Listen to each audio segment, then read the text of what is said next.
आयुष के एडमिशन होंगे सितंबर में और अगस्त से एडमिशन शुरू हो जाएंगे एमबीबीएस के। तो फिर जुलाई महीने में हम क्या करेंगे? Of course registration. तो फिर काउंसलिंग कब से स्टार्ट होगी? तो ये चीज देखिए कि काउंसलिंग 6 जुलाई से स्टार्ट होगी, 8 जुलाई से स्टार्ट होगी, कोई फायदा नहीं है। इन चीजों पे ध्यान मत दीजिए। देखिए 23 की एक नोटिस मैंने आपके सामने रखी है। हर साल पिछले 6 साल से रिकॉर्ड चल रहा है, हर साल सबसे पहले एमएमसी की एक नोटिस पब्लिश इशू होती है, general public notice, PWD candidate के लिए, कि जो पीडब्ल्यूडी कैंडिडेट है पर्सन विद डिसेबिलिटी, जिसे हम विकलांग भी कह सकते हैं, तो विकलांगता जिनके इसमें है वो एक ऑथराइज सेंटर डिसाइड किए जाते हैं मुंबई, नागपुर वगैरह में, कि आप यहाँ के सेंटर पे जाइए, अपनी डिसेबिलिटी चेक कीजिए। अगर वो जो पैनल होता है वो पैनल अगर आपको सही में एलिजिबल करार देता है तो ऑटोमेटिकली आपका नाम एमसीसी के पीडब्ल्यूडी लिस्ट में आ जाता है। तो ये नोटिस देखिए लास्ट ईयर 5 जुलाई को पब्लिश हुई थी, उसके पहले 10 जुलाई को पब्लिश हुई थी, 7 जुलाई, 8 जुलाई, 5 से 10 जुलाई के बीच पब्लिश होती है। तो इस नोटिस के आने के 10 से 15 दिन के बाद में काउंसलिंग की प्रक्रिया स्टार्ट होती है। तो ये अगर नोटिस पिछले साल 15 जुलाई को मतलब 5 जुलाई को आई थी तो 15 जुलाई को काउंसलिंग स्टार्ट हुई थी। तो 24 में फिर कब स्टार्ट होगी? तो अभी आज 7 जुलाई है, अभी 8 जुलाई को कोर्ट के इंतजार में सब बैठे हैं। होना क्या है आप सबको पता है, बट माननीय कोर्ट के पर कुछ बोलना आपका मेरा काम नहीं है। इस वजह से हम सिर्फ वेट एंड वॉच 8 तारीख का डिसीजन देखेंगे, कल का क्या होता है। फिर रीनीट कैंसिल अगर होती है और काउंसिलिंग को परमिशन दी जाती है तो 10 जुलाई के आसपास ये नोटिस इश्यू होगी एमसीसी की, और उसके बाद में 20 जुलाई, मेरा प्रेडिक्शन है कि 20 जुलाई तक काउंसिलिंग स्टार्ट होती है। अब 20 जुलाई को काउंसिलिंग स्टार्ट होती है, मतलब क्या होता है? तो पहले समझिए, काउंसिलिंग की पहली प्रक्रिया होती है रजिस्ट्रेशन। जैसे कर्नाटका का रजिस्ट्रेशन ऑलरेडी हो चुका है, केरला का रजिस्ट्रेशन ऑलरेडी हो चुका है। इस वीक में सारे रजिस्ट्रेशन स्टेट के खुलने वाले थे, बट सब लोग सुप्रीम कोर्ट के जजमेंट के लिए वेट कर रहे हैं। तो 10 जुलाई को जैसे जजमेंट होगा, फिर उसके बाद 10 जुलाई को सारे स्टेट के फिर से रजिस्ट्रेशन आ जाएंगे। कर्नाटक का फिर से ओपन होगा, जिसने नहीं किया वो कर सकता है। केरला का फिर से ओपन होगा, फिर महाराष्ट्र, तेलंगाना, आंध्रा, सारे स्टेट के रजिस्ट्रेशन पहले होंगे। फिर आप पेमेंट करोगे रजिस्ट्रेशन के लिए, फिर डॉक्यूमेंटेशन का काम होगा और फिर चॉइस फिलिंग होगी। ये प्रक्रिया होती है। तो फिर रजिस्ट्रेशन ये देखिए, ये मैं आपको बता देता हूँ। टेंटेटिव शेड्यूल मैंने बनाया है लास्ट ईयर, उसके लास्ट ईयर का देखकर। तो अगर हम मोटा मोटी माने, मैंने पिछले हफ्ते ही शेयर किया था आपसे कि बीवीएससी का 5 जुलाई से स्टार्ट हो जाएगा, तो ऑब्वियसली स्टार्ट हो गया। और 7 जुलाई आज लास्ट डेट थी फॉर्म फिलअप की वेटरनरी की। तो एडमिशन राउंड जो 15 जुलाई से शुरू होंगे, बट यहाँ पर जब तक कोर्ट का डिसीजन क्या आता है उसके बाद में एडमिशन राउंड शुरू हो जाएंगे। एमसीसी ऑल इंडिया कोटा, यहाँ पर देखिए 20 जुलाई को रजिस्ट्रेशन होगा, उसके बाद में राउंड शुरू कब होगा? 25 जुलाई को, ठीक है। फिर महाराष्ट्र का रजिस्ट्रेशन कब होगा? 24 जुलाई को, लेकिन राउंड कब शुरू होंगे? 1 अगस्त को। फिर कर्नाटका, ये एडमिशन राउंड की डेट कंफ्यूज करने से पहले एक क्लियरिटी आप कर ले, जब तक एमसीसी ऑल इंडिया कोटा का एमबीबीएस राउंड स्टार्ट नहीं होता, पहला राउंड, सेंट्रल का पहला राउंड जब तक स्टार्ट नहीं होता, किसी भी स्टेट का पहला राउंड नहीं होगा। इनका पहला राउंड होने के बाद में सारे स्टेट के पहले राउंड होंगे, और फिर एमसीसी का सेकंड राउंड, फिर सारे स्टेट के सेकंड राउंड। तो ये आप देखिए, पहले रजिस्ट्रेशन होगा, रजिस्ट्रेशन के बाद में एमसीसी ऑल इंडिया कोटा का राउंड होगा, मतलब चॉइस फिलिंग, सीट अलॉटमेंट, जो प्रोसेस, एक्चुअल प्रोसेस होती है। उसके बाद में फिर स्टेट के होंगे, महाराष्ट्र, केरला, कर्नाटक, गुजरात। तो ये पहले हमें सिर्फ और सिर्फ रजिस्ट्रेशन करना है। अभी आपके पास चॉइस फिलिंग वगैरह का कोई ऑप्शन अभी नहीं है। और आयुष वालों, आप तो रिलैक्स रहिए घर पर, आप बहुत सताते हो, क्योंकि आप एक बात समझ लीजिए कि बीएमएस महाराष्ट्र का जब राउंड शुरू होगा, रजिस्ट्रेशन शुरू होगा, तो एमबीबीएस के लिए भी होगा, बीडीएस के लिए भी होगा और आयुष के लिए भी होगा। लेकिन बाद में फिर से और रजिस्ट्रेशन आ जाता है महाराष्ट्र का सिर्फ आयुष के लिए। तो आप पहले कराइए या बाद में कराइए, कोई प्रॉब्लम नहीं, लेकिन वो 10 अगस्त के आसपास आएगा। और राउंड आपका पहला कब रहेगा?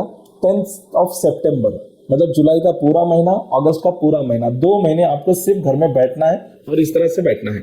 या फिर एक काम करना है, हमारे ऑफिस को 1-to-1 काउंसलिंग में आना है, ऑनलाइन ऑफलाइन, जहां पर जो भी आपको आप प्रेफर करते हैं। अपना कॉलेज डिसाइड करना है, टॉप 3 कॉलेजेस अपने बजट के हिसाब से सिलेक्ट करना है और जाकर उन कॉलेज को विजिट करना है। तो इस तरह से होगा। फिर रजिस्ट्रेशन जब स्टार्ट होगा तो इसमें 2 ग्रुप मैं यहां पर आपको कहता हूं। पहला ग्रुप है एमबीबीएस बीडीएस का, और दूसरा जो ग्रुप रहेगा वो रहेगा आयुष कोर्सेस का। तो देखिए, सेंट्रल का जब रजिस्ट्रेशन स्टार्ट होगा तो उसमें MCC all India quota, MBBS और बीडीएस के लिए उसमें 10,000 रुपए का सिक्योरिटी डिपॉजिट होगा सभी के लिए, 10,000 रुपए का सिक्योरिटी डिपॉजिट। लेकिन जो आपको रिफंडेबल है, मिलेगा वापस, बट 1,000 रुपए ओपन ईडब्ल्यूएस का चार्ज रहेगा रजिस्ट्रेशन फीस, और 500 रुपीज जो होगा रिजर्व का। लेकिन यहाँ पर रिजर्व के लिए भी 5,000, 10,000, 1,000 रुपये ओपन ईडब्ल्यूएस के लिए और 500 रुपये रिजर्व कैटेगरी के लिए। लेकिन अगर आप डीम्ड को जाना चाहते हैं, एमबीबीएस या बीडीएस को, तो आपको 2 लाख रुपए का सिक्योरिटी डिपॉजिट पे करना होगा, 5,000 रुपये रजिस्ट्रेशन फीस। उसी तरह आयुष के लिए 50,000 रुपये का सिक्योरिटी डिपॉजिट और उसके साथ में फीस जो होगी आपकी ऑल इंडिया कोटा 1,000 रुपये फीस होगी रजिस्ट्रेशन की चार्ज, लेकिन 50,000 रुपये का सिक्योरिटी डिपॉजिट। तो ये ऑल इंडिया कोटा के लिए हुआ। उसके बाद में होम स्टेट का जो आता है, जैसे महाराष्ट्र की बात करते हैं तो 1,000 रुपये सिर्फ नाम मात्र फीस होती है रजिस्ट्रेशन की सबके लिए। बट अगर आप इंस्टीट्यूट कोटा से जाना चाहते हैं तो 5,000 रुपये होगी, और दोनों के लिए अप्लाई करना है तो 6,000। यहाँ पर सब लोग मिस्टेक करते हैं कि हमें इंस्टीट्यूट कोटा से जाना है तो सिर्फ 5,000 की करते हैं, और बाद में फिर वो रेगुलर स्टेट कोटा में अगर सीट अवेलेबल भी है तो उनको नहीं मिलेगी, क्योंकि उन्होंने रजिस्ट्रेशन सिर्फ और सिर्फ आईक्यू का किया है। तो इसलिए रजिस्ट्रेशन करते वक्त एसक्यू और आईक्यू, स्टेट कोटा और इंस्टीट्यूट कोटा दोनों का करना है। अब ओपन स्टेट की जब बात करेंगे तो ओपन स्टेट में हर केरला का 500 रुपये, तमिलनाडु 1,000, कर्नाटक का 2,500, गुजरात का 1,000 होता है लेकिन 10,000 रुपये, और यूपी वगैरह में आपको 2 लाख रुपए का सिक्योरिटी डिपॉजिट। तो ये रजिस्ट्रेशन का होता है। अब आपने रजिस्ट्रेशन कर दिया, पेमेंट कर दिया, लेकिन डॉक्यूमेंट का सबसे बड़ा प्रॉब्लम इस साल होने वाला है। हर साल क्या होता था कि आप रजिस्ट्रेशन करते थे, आपके पास समझ लीजिए कास्ट वैलिडिटी नहीं है, आपने अभी अप्लाई किया है तो उसकी रिसीट आप जोड़ देते थे और काउंसलिंग में ज्वाइन हो जाते थे। फिर जब आपको सीट अलॉट होती थी, सीट जब आपको अलॉट होती है, फिर आप रिपोर्टिंग के लिए जब कॉलेज को जाते हैं, उस वक्त अगर आपके पास कास्ट वैलिडिटी नहीं है तो आपका एडमिशन कैंसिल हो जाता है। ईडब्ल्यूएस में आपने अप्लाई किया है, ईडब्ल्यूएस का सर्टिफिकेट आपके पास तब नहीं है जब रिपोर्टिंग को जाते हैं, तो आपका एडमिशन कैंसिल हो जाता है। ये गलतफहमी मत पालिए कि ईडब्ल्यूएस का सर्टिफिकेट नहीं है तो हम ओपन की फीस देंगे और एडमिशन रिजर्व रखेंगे। बिल्कुल रिजर्व नहीं होगा, आपका एडमिशन कैंसिल हो जाता है। और ये घटना अगर आपकी स्ट्रे वैकेंसी राउंड में या थर्ड राउंड में हो जाती है तो आप राउंड से ही बाहर हो जाते हैं। इसलिए ये गलती ना करें। अगर आपके पास डॉक्यूमेंट है नहीं है तो अभी के अभी बनाएं, फास्ट करें। कास्ट वैलिडिटी, ये 4 ही डॉक्यूमेंट मैंने इसलिए लिखा हूं। पीडब्ल्यूडी सर्टिफिकेट आपका स्टेट का नहीं चलेगा, आपको सेंट्रल का लेना पड़ेगा। इनकम सर्टिफिकेट, जिनको 8 लाख से कम का इनकम है, सिर्फ उनके लिए इनकम सर्टिफिकेट जरूरी है, क्योंकि सारे स्कॉलरशिप आपके लिए एप्लीकेबल है कि 8 लाख से कम का इनकम सर्टिफिकेट चाहिए। ईडब्ल्यूएस के लिए भी वही है मान्यता, 10% का रिजर्वेशन है, फीस आपकी आधी हो जाती है। बट मेन प्रॉब्लम जो आता है नॉन क्रिमिनल और cast validity. SC ST category को कास्ट वैलिडिटी नहीं लगा, नॉन क्रिमिनल की जरूरत नहीं पड़ती है, बट आप सभी को नॉन क्रिमिनल की जरूरत है, कास्ट वैलिडिटी की जरूरत है, जो रिजर्व कैटेगरी से एनटीबी, एनटीसी, एनटीडी, बीजे, ओबीसी। तो यहां पर मैं एक बताऊं, इस साल एक रूल चेंज होने जा रहा है। वो रूल ये कहता है कि आप जब रजिस्ट्रेशन करेंगे, पेमेंट करेंगे, तो उसके बाद में आपको डॉक्यूमेंट वेरीफाई कराने हैं। अब वो ऑनलाइन कराने हैं, ऑफलाइन, ये अभी तक स्पष्ट नहीं किया गया। मे भी ऑनलाइन ही कराए जाएंगे, लेकिन पहले डॉक्यूमेंट ऑनलाइन से वेरीफाई अगर होते हैं आपके पास, तब अगर कास्ट वैलिडिटी है तो ही आपको ओबीसी में काउंट किया जाएगा। अगर तब आपके पास कास्ट वैलिडिटी नहीं है तो आप ओपन में से ही रजिस्टर कर पाएंगे। ये एक ड्रॉबैक इस साल का है। तो जिनके पास caste validity, non criminal, EWS certificate नहीं है, वो तुरंत बनवा लें। और दूसरी चीज, जो भी पेड मेंबर्स अगर जुड़े होंगे, आपसे मैं रिक्वेस्ट करता हूं, हमारे टीम मेंबर आपको कॉल कर करके थक गए कि डॉक्यूमेंट भेजिए, किसी ने भेजे हैं, किसी ने नहीं भेजे, तो प्लीज नम्र विनंती है कि डॉक्यूमेंट अपने जो भी है आप जल्द से जल्द भेजिए, ताकि आपकी प्रोफाइल बनाई जा सके। आपको करना क्या है कि जो भी डॉक्यूमेंट है उसका कैम स्कैनर से, मोबाइल के कैम स्कैनर से फोटो निकालकर 300 KB के अंदर साइज में भेजना है। अब काउंसलिंग किस प्रकार की होगी? ये काउंसलिंग जब स्टार्ट होगी तो आपको all India quota, state quota, open state quota, Ayush, फिर उसमें प्राइवेट में भी ऑल इंडिया कोटा आता है, ये सारे रहेंगे। इतना समझ लिया, आपको गवर्नमेंट में एडमिशन लेना है, ऑल इंडिया कोटा और सेंट्रल स्टेट कोटा, ये दोनों से जा सकते हैं। बट प्राइवेट में लेना है तो सिर्फ और सिर्फ स्टेट कोटा से जा सकते हैं।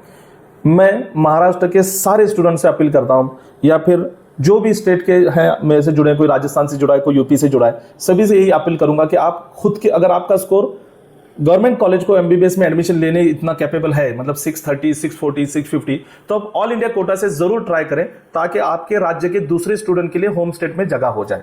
तो ये एडमिशन टाइप्स ऑफ काउंसलिंग होगा, अलग अलग होगा। अच्छा, इसमें एक बात भी ध्यान में रखें कि जब एमसीसी का राउंड शुरू होगा, रजिस्ट्रेशन के वक्त क्या गलती होती है कि लास्ट ईयर एक हुआ था, एक स्टूडेंट मेरे पास जो आया था 700+ स्कोर था, और उसने मुझे कहा था कि सर मेरा एम्स को जाना चाहता, लेकिन मेरे इसमें एम्स की लिस्ट ही नहीं आ रही। तो मैंने उससे कहा कि जब रजिस्ट्रेशन के वक्त आपने एम्स सिलेक्ट किया था तो नहीं किया था, फिर इसलिए थर्ड राउंड में फिर से रजिस्ट्रेशन करना पड़ा और उसमें एम्स को सिलेक्ट करना पड़ा, तब तक फर्स्ट और सेकंड राउंड के सीट चले गए थे। तो ये गलती ना हो, इसलिए जब रजिस्ट्रेशन करते वक्त आप हर चीज़ को ध्यान से, मैं उस वक्त वीडियो बनाकर आपको दे दूंगा, और जो पेड में है उनके लिए कोई प्रॉब्लम नहीं, क्योंकि आपका रजिस्ट्रेशन, चॉइस फिलिंग वगैरह सब चीज़ें हम करेंगे। ये राउंड जो होंगे, जैसे मैंने कहा कि एमसीसी का राउंड पहला होगा, फिर स्टेट का राउंड होगा, फिर एमसीसी का दूसरा राउंड होगा, फिर स्टेट का राउंड होगा, एमबीबीएस बीडीएस का। बट जब 2 राउंड होंगे तो फिर आयुष का पहला राउंड आएगा, डीम्ड का और गवर्नमेंट कॉलेज का। फिर उसके बाद में आपका स्टेट का तीसरा राउंड होगा, मॉपअप राउंड। तब अदर स्टेट का राउंड भी, मतलब आयुष के राउंड भी शुरू होंगे प्राइवेट कॉलेजेस के। तो एक साथ में सेंट्रल का, स्टेट का, अदर स्टेट का, उसी के साथ में एमबीबीएस बीडीएस के साथ में आयुष का, ये सारे राउंड एक साथ में शुरू होते हैं। टू मच कंफ्यूजन, और हर स्टेट के रूल्स रेगुलेशन अलग होते हैं। चॉइस फिलिंग के रूल्स रेगुलेशन हर स्टेट के अलग है, फ्री एग्जिट के अलग है, और भी बाकी चीज़ों के अलग है। तो इसके लिए ज़रूरी है कि आप प्रॉपर गाइडेंस लें। तो अभी तक आप लोगों में से जितने भी, आप भले फ्री काउंसलिंग से जुड़िए हमारे साथ या पेड से जुड़िए, लेकिन किसी न किसी काउंसलिंग प्रोग्राम से जुड़िए, ताकि हर एक अपडेट आपको मिल सकेगा। अब जो पेड काउंसलिंग में आना चाहता है, तो मैंने लास्ट टाइम भी कहा था कि अगर हमें स्टाफ अगर मिल जाता है तो हम जरूर करेंगे, पर न्यू चार्जेस के साथ वो हमने शुरू किया है। बहुत से लोग ज्वाइन हो रहे हैं, लेकिन अब वो कुछ दिनों में हमें क्लोज करना पड़ेगा, क्योंकि यहाँ से एक बार रजिस्ट्रेशन शुरू हो गया तो उसके बाद में हम किसी को नहीं ले सकते। तो ये अभी जो भी आना चाहता है, पेड प्लान 8,000 में आ सकता है। सिर्फ होम स्टेट के लिए, अदर स्टेट का करना है तो 15,000, डीम्ड में करना है तो 20,000, और अब्रॉड को जाना है तो 25,000। ये किसी भी प्लान को लेकर आ सकता है।